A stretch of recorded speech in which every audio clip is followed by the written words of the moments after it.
Welcome to another episode of our online craft fair. We are so happy to have you here today, and we've got a great show. My name is Jackie Ralston, and I have been involved in the craft industry and gourmet food business for more than 30 years, as I have been promoting festivals, the Boston Christmas Festival, and now the New England Christmas Festival, which will take place at Mohegan Sun in Connecticut this November. And as a result, I'm obviously very aware of the crafts world and how devastating this whole quarantine business has been, because most craftspeople derive the majority of their income from these shows. So here at Artisan Promotions, we said, how can we help keep everybody connected?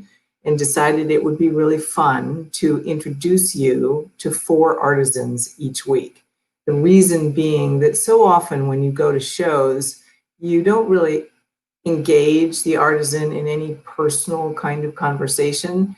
And we thought that that was an element that is really interesting, and they have great stories and you should know more about it. So today we are bringing you Christine Volpe from Glow in the Dark Glass, and then Janet McGovern from Celtic Crest, and then Helen Yetman-Bellows and her husband Jim Bellows from Squirrelese. And we're delighted to have them all here. So let's go down the hall, digitally speaking, and meet with Christine.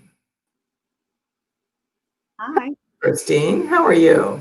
Good, thank you. Glad to be here. Good. Wow, that's a great perspective of what it is that you do. But let me just give you a little bit of an intro, because you told me that you love glass, and I love glass as well, but you chose to focus on paperweights. And I think paperweights are really interesting because it's a crystal sphere that you hold in your hand, and you've got the entire artwork right there in your hand. It can be layers of color, it can be a scene, it can be a lot of different things. But just so our viewers know, this whole concept of paperweights started back in the 1800s with some big European names like Baccarat and Clichy. And then it sort of, collectors continued right up until the modern day. And we now are dealing with names like Corning and Dale Chilhooly, big names in glass in this country. But there are many glass blowers who all over the country, and you have an opportunity with your designs to work with many of them and bring a special element to your glass. So let's talk about what that element is. Yeah, that's the glow in the dark part, which makes it magical. I go in search of different artists that can work with this magic and put it into the glass. And the magic is called phosphorus. And phosphorus is what makes it glow in the dark. And so I went in search of different artists that could work with this magical product and put it into the glass. And this was 11 years ago. And wow. Yeah, so it's just a magical product that we put into the glass, and it's 2 different forms of phosphorus. There's a liquid form and a crumb form that's put into the glass, and once it absorbs light during the day, it will glow in the dark for an hour or more at nighttime. Great. And even if it's not glowing, it's still a beautiful piece of glass. Yes, it's just a magical added touch to the glass. Right, right. And you have your glass divided into different maybe we should take a look at your website. Let's do that. Okay. There we go. So if we scroll down, yeah. So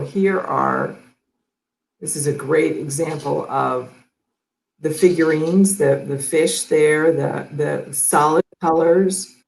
You know, we have nautical, we have planets, we have butterflies, we have something for anyone from, you could go into your nursery, or it could go someone in your grandmother's, at the nursing home. It goes for all ages. We have many different varieties, all different. It could be. There are your planets. Yes. Yeah, I have all different kinds. Yeah, yeah.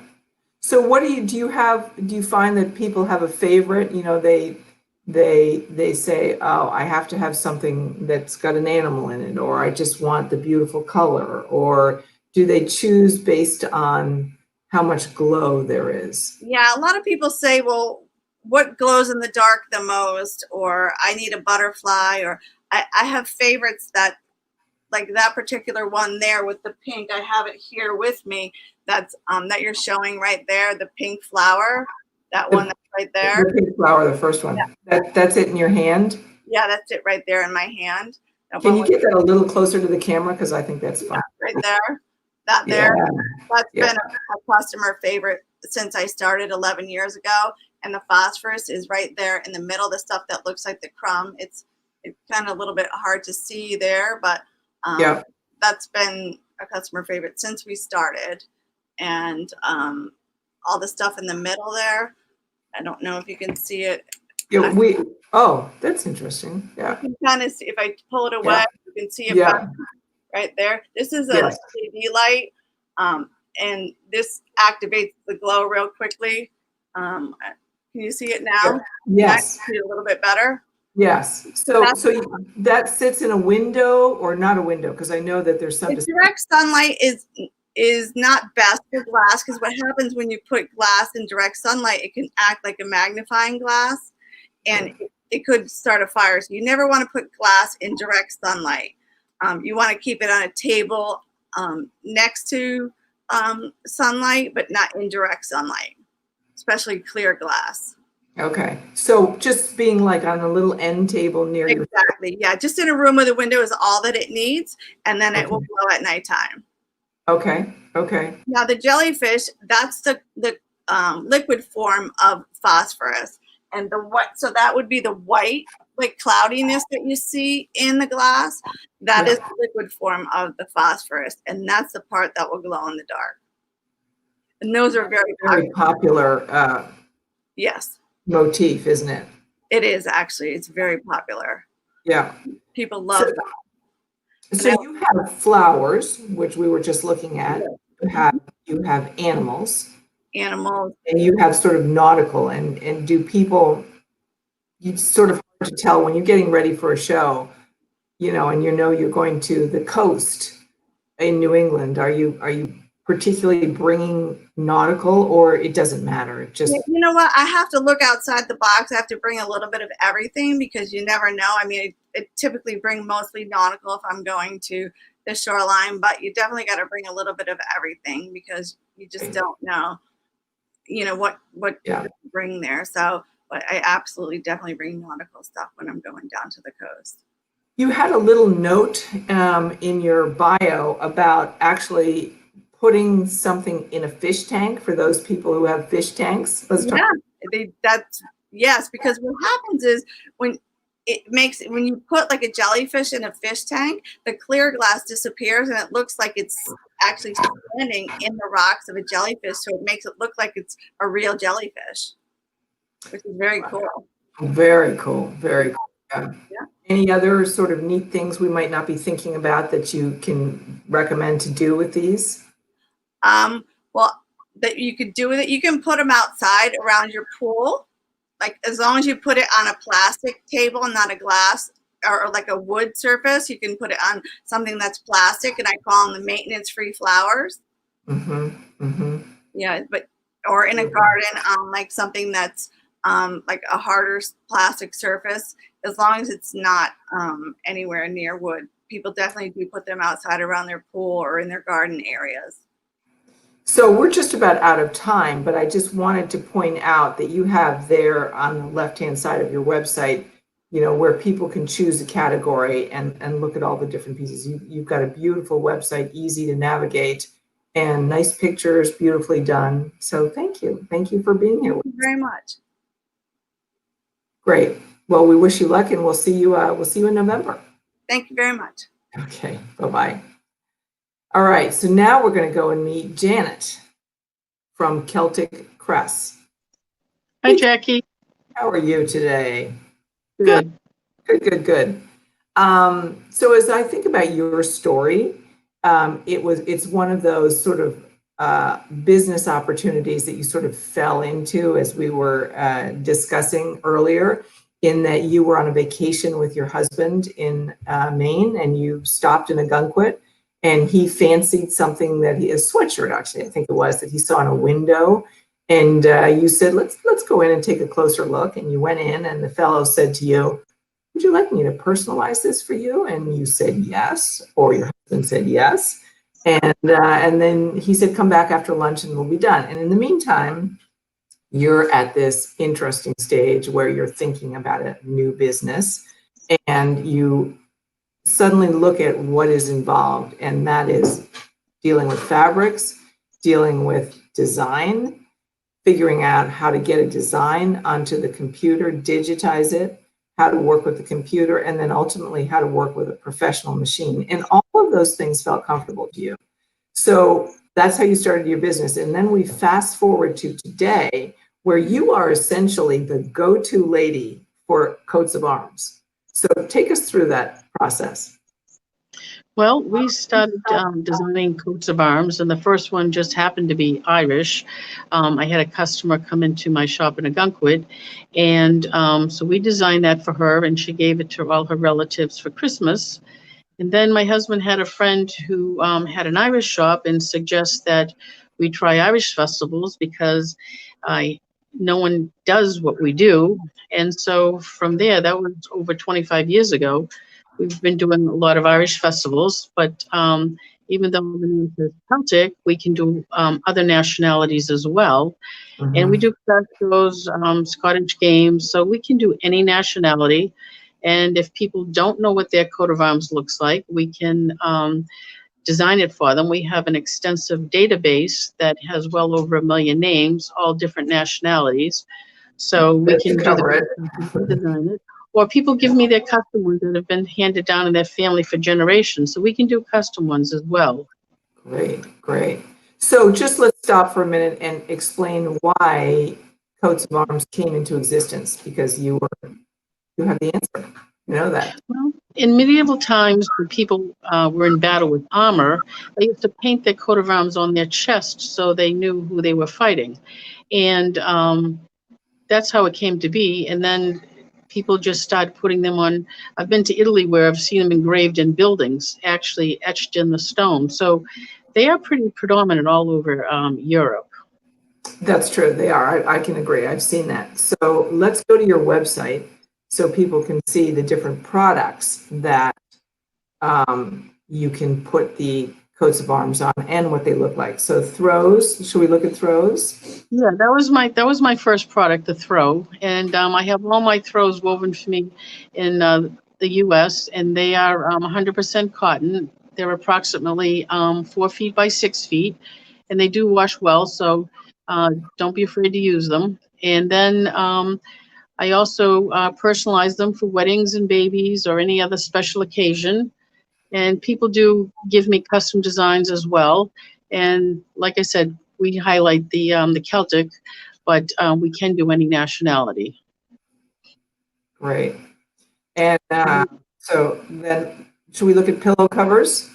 Yeah, then the pillow cover was the second product that we designed. And we designed it and gave it to the same company, and they weave it for me. They are a tapestry type pillow. And they are an 18-inch pillow form. They take an 18-inch pillow form, and there is a zipper in the back. So we sell them flat at shows, and people either have an old pillow they can zip in, or they can get the forms at any of the fabric stores pretty easily. So while we're looking at these pillows, tell us about the coat of arm itself. How are they different from one family to the other? Okay, well, they all have that the scrolly stuff coming down the side, which is called mantling. There's a helmet at the top, and then that scrolly stuff coming down the side is called mantling. That's just decoration, and that's at the whim of the artist. I designed mine so that it's not quite as scrolly as some for embroidery, but the important part is the inside of the shield, and that is the only thing that changes on each coat of arms. And there are 8 different color combinations. There is 2 metal colors, which are gold, and silver, as you see there. And Mhm. then the other colors are either red, blue, green, or black. So there are 8 different color combinations, and the ancestors chose the designs and the colors. Oh, and that's Yes. on record somewhere. That's part of your million database. The Yes, and color choices. any heraldry book would, or you can go online and Google that too. Yeah, that's in all the heraldry books And about the different. are there some symbols that you happen to come across more than others? Like right now we're looking at stars, and I'm not sure on the left exactly what. That's the hunting horn on Burns. The bottom element is the hunting horn. Okay. And then on Quinn at the bottom, there are 2 snakes with a hand holding the sword and 2 crescents. But a lot of them have lions and wild boars, different animals like that. But there are a lot of them have lions. That's a pretty prevalent component in heraldry.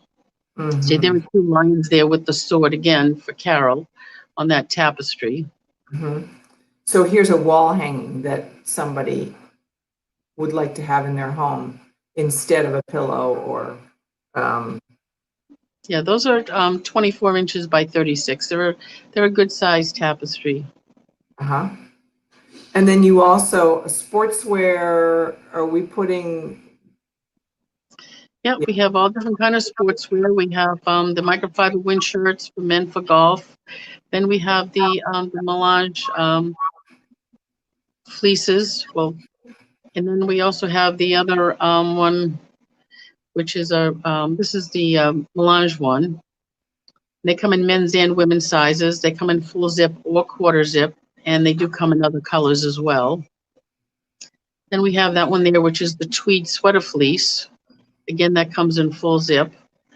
And it comes in a lot of different colors. Those are nice and heavy, great for the fall and winter. Yeah. And so before we have to say goodbye, I want to make sure that we talk about the fact that you can do custom work for weddings, for babies, for all occasions where you need something really special, and you might want to have a coat of arms, or just initials or some special motif. You can do that, right? Correct. We we have teddy bears and different things for babies, and then we put the name and the birth date on, embroider the name and the birth date on the Afghan. Or if they want one with a coat of arms, we can do the same thing and personalize it. And I can do on an Afghan like 2 for a wedding with the names and the dates. So all those products are on my website. And then I also have the wedding blessing on my website. And people can change the colors of the thread, or they can take off the Celtic birds, and I can put different designs on there too. So people can personalize them however they like. I mean, they would probably have to call me to do that. I'm not sure there's any stipulation on my website to do something like that, but I do a lot of custom work as well. Terrific. Thank you so much for taking this time with us here today. Very interesting and a niche, as I said in the beginning. You know, where would you go if you wanted to have your coat of arms? So thank you for sharing with us today. Okay, thank you, Jackie. Okay, bye-bye. And so now we are going into another set digitally, and we're going to meet up with Helen Yetman-Bellows and her husband, Jim Bellows. Hello there. How are you? Hi, Jackie. Just fine. Hi. Good. So I'm very excited because we've never had an artisan couple on the show before. So great that we've got you both. And you both work full-time making jewelry, and you run a boutique in Townsend, Mass, as I understand it. And you travel the country all the time. So you are very, very busy. In the meantime, you're also winning awards, and you're featured in museums and galleries. And oh, by the way, Boston Christmas Festival has featured you. So the thing that is interesting is that despite all this time that you guys are together, your styles are very different. You both have the same mission statement, as I understand it. You want to make a piece of jewelry with impact, that makes a statement, but in a very different way. So as a result of that, I'm going to separate you, and we're going to talk to Helen a little bit about what it is that she does, and then we'll come back to you, Jim, okay? Okay, we'll see you in a little bit. Okay. So Helen, when you and I were talking, you were telling me about your life. You are blessed with more than 24 hours in your day. I don't know how that happened. I want to stand in that line, but you are. And so I say that for our viewers because not only are you a full-time jeweler, but you also write, and you write manuals and trade journals and nonfiction books. And you also paint, and you teach yoga. And on top of all of that, you have a tremendous interest in flutes. So we're going to come back to the subject of flutes, but right now I want to talk about your jewelry. So you would be considered a silversmith, Yes. and you actually use silver in a different way because you're trying to make a scene in your jewelry. So tell us about that. Well, the form of jewelry both Jim and I do have long-standing historic merit. The chasing a repose I do actually brings the silver forward and back, so it's three-dimensional. And that's one of the first forms of metal working ever to make vessels and things like that going back to antiquity.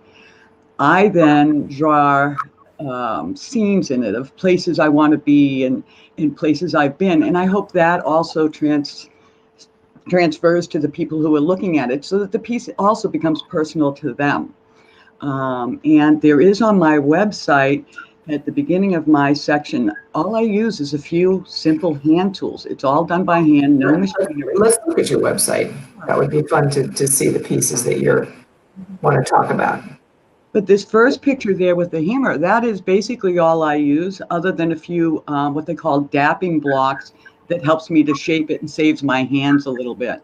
But it's a hammer, and the round bowl holds the silver in place, and then the if you click on it, it might enlarge too. I'm not sure. On the picture, yeah, there you go.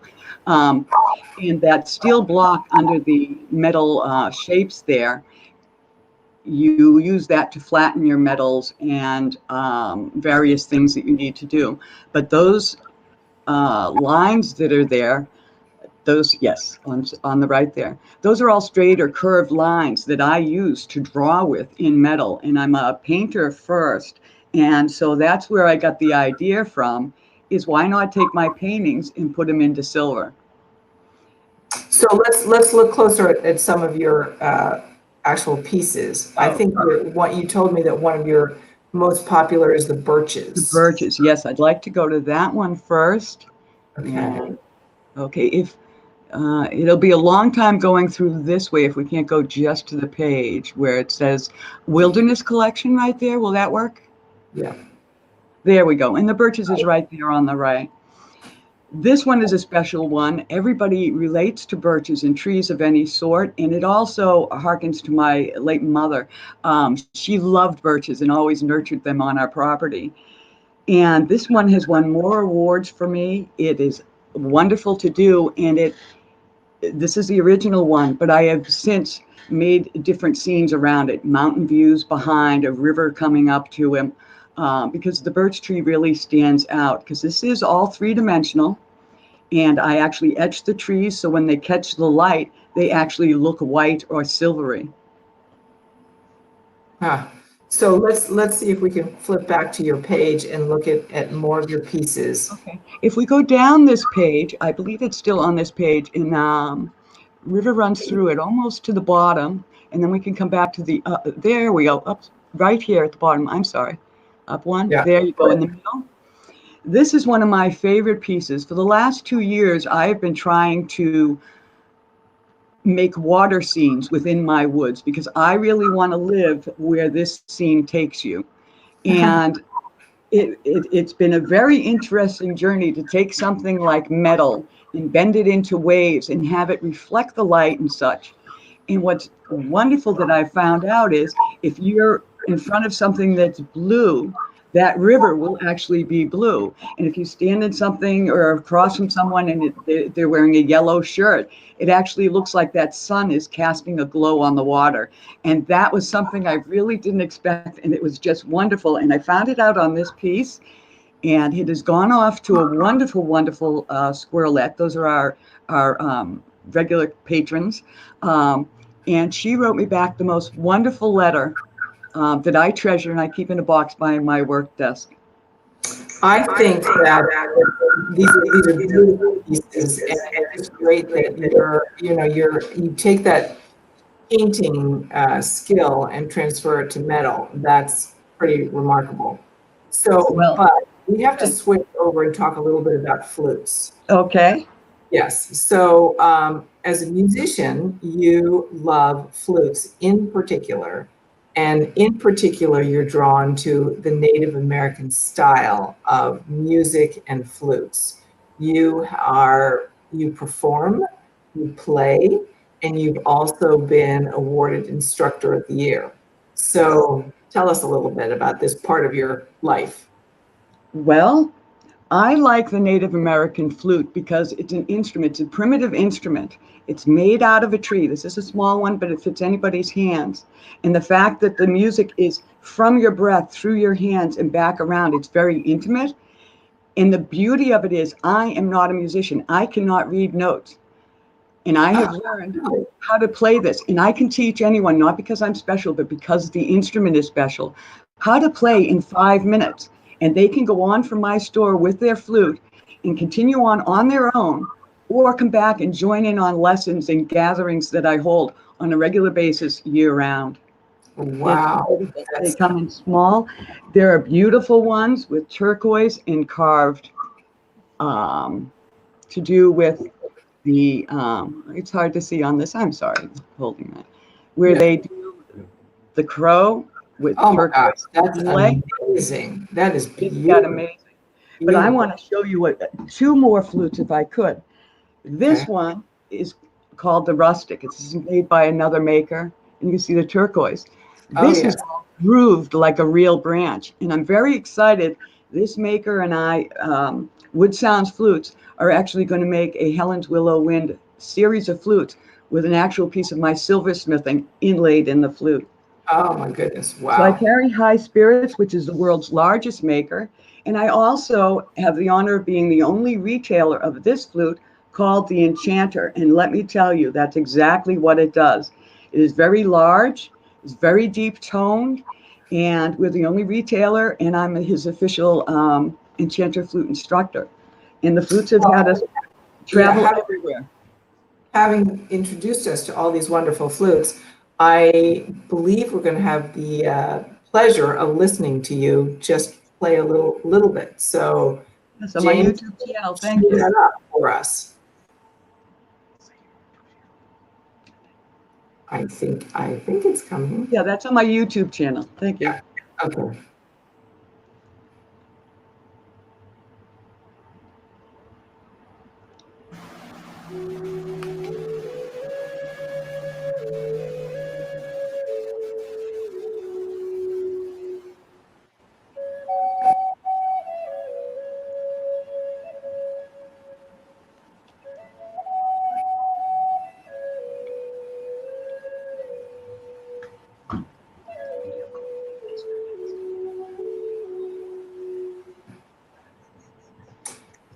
Wow, that is hard to believe that you can learn to do that in 5 minutes. Now, I know that's a little bit of an exaggeration, but no, it isn't.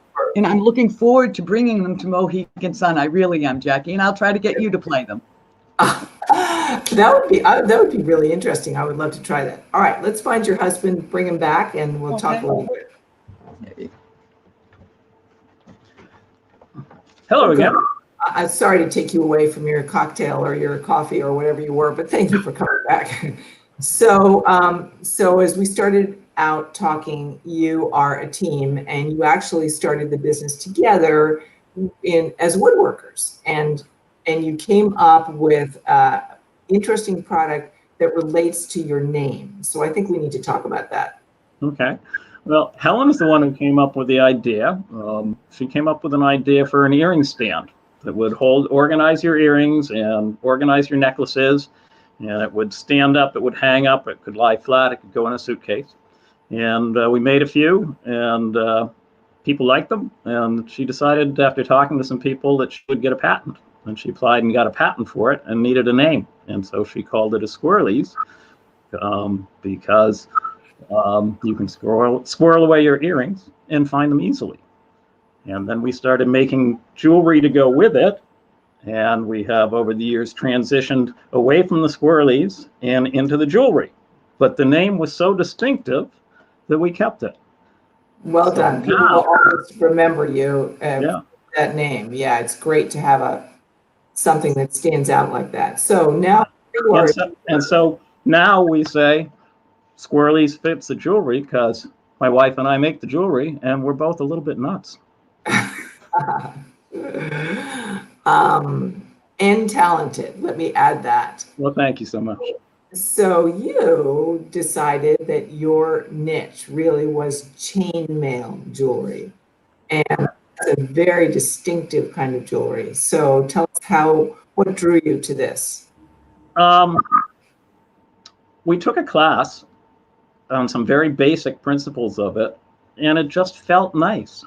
And we've been doing beading jewelry for a long time, and I wanted to try something different, and this just caught my fancy. And I realized, after playing with it, that you can make amazing things just using little tiny or not so tiny circles. And it's very different. There are very few people out there doing it. And it's hard. Isn't that true? It's hard to do it? It is. It's very labor-intensive work. It's all done with hands, a couple of pair of pliers, and setting the rings and weaving them in patterns. It's been around for about 1,500 years. It originally chainmail was made for armor to protect knights or soldiers. And I'm really glad that you brought that up, because, since our viewers can't put their hands on this necklace, I think thinking about, knights wearing it on their heads, and we all know those medieval movies and how it just sort of drapes on your head so beautifully. And that's it's made of the individual little rings that weave together, but it looks like lace, it feels like silk, and it drapes like fabric. And it's absolutely. So it sits on your neck, lies on your neck really nicely. It does. It does. Yeah. Now, those suits that they wore were quite heavy. Now, we have transitioned into jewelry. In the old days, they made jewelry. They made the armor for King Arthur. We're now making things for Guinevere. Love it. Do you have a favorite piece here that you want? Yes, I got a couple right here. You're right there. First, the anniversary necklace. Oh, yeah. That one there, the first one I made, that one has about 650 individual rings in it. It's graduated. It has 5 different diameter sterling silver in it. I cut all the rings myself. The gold here is a slide, so you can wear it with or without the gold slide. And I call it the anniversary necklace because the first one I made, I gave to Helen for our 30th anniversary.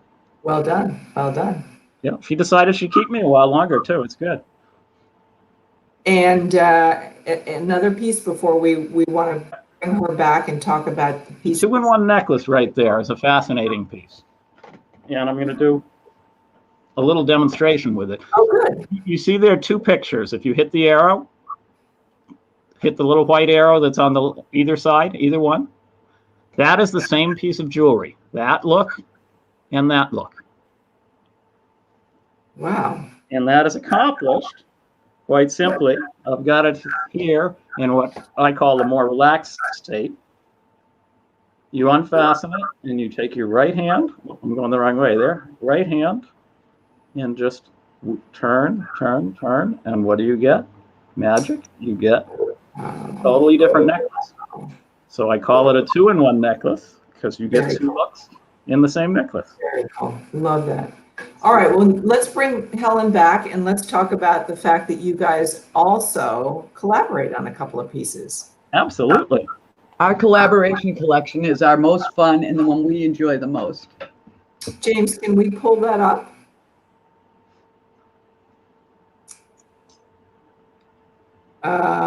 We want Under to. necklaces, and then collaborations. Bingo. We have two that we'd like to chat about if we have the time. You don't have much time, so you have to talk fast. The first piece. The very first piece on the page. Yep. That one there. Okay. That is one that we were in a very special place. We rented a converted church with stained glass windows and a giant hall, and we played our flutes there. And Helen came up with that beautiful centerpiece there that just drew me right in. And we talked about what could go with it. And the metal on the side there, we thought sort of looked like birch, and different sizes of it and graduations. And it's done as a set, and it just strikes both of our hearts very nicely. Stunning. It's absolutely stunning, and it's so different. You know, that's what women are looking for when they want to adorn themselves, Guinevere and the rest of us. And it just, they're so different. Oh, thank you. You want to talk about? If we had time to go down one more row. Keep going. Keep going. Another row. This one right here in the middle, please. In the middle. Yes. This is all chain mail. And we still collaborate on all the chain mail, and we still collaborate on my pieces. You know, we ask each other. But we put this together trying to figure out which metals go together, what designs, what angles, because we come at this in a different way. And we came up with this, and we just love it because it's both of us. He did the chainmail, but we really worked on the design, and we're very excited. We have something on the drawing board for some time because there's so many weaves with the chainmail that we're going to try to interweave them all into one spectacular piece. Wow. And we only work on these in special vacations, our working vacations, and it brings out the best in us, and we're not, we don't have the phone ringing, and, you know, we're sequestered and we can really focus. Yeah, that's absolutely beautiful. Well, thank you so much for joining us today, for sharing your beautiful work with us, and we look forward to seeing you at many craft shows in the future, not just at Mohegan, but we'll see you there. Thank you. Thank you very much, Jackie. Bye-bye. Well, I imagine that you all had as much fun as I did looking at this beautiful work by these talented artisans, and for sure there's something there that you need to buy. This whole show is about supporting them and making sure that when we get back to normal, that we still have craftsmen in our life who can bring us all the joy that they do with their creativity and inspiration. So what we need from you is to subscribe to our YouTube channel, to like us on all social media, to tell your friends. Maybe your friends can even buy some pieces. And just to know that if you go to our website that's listed there below, you will be able to see all of the episodes and meet many fantastic artisans. So we thank you for your support and hope to see you in 2 weeks at our next show. So in the meantime, stay healthy. Thank you.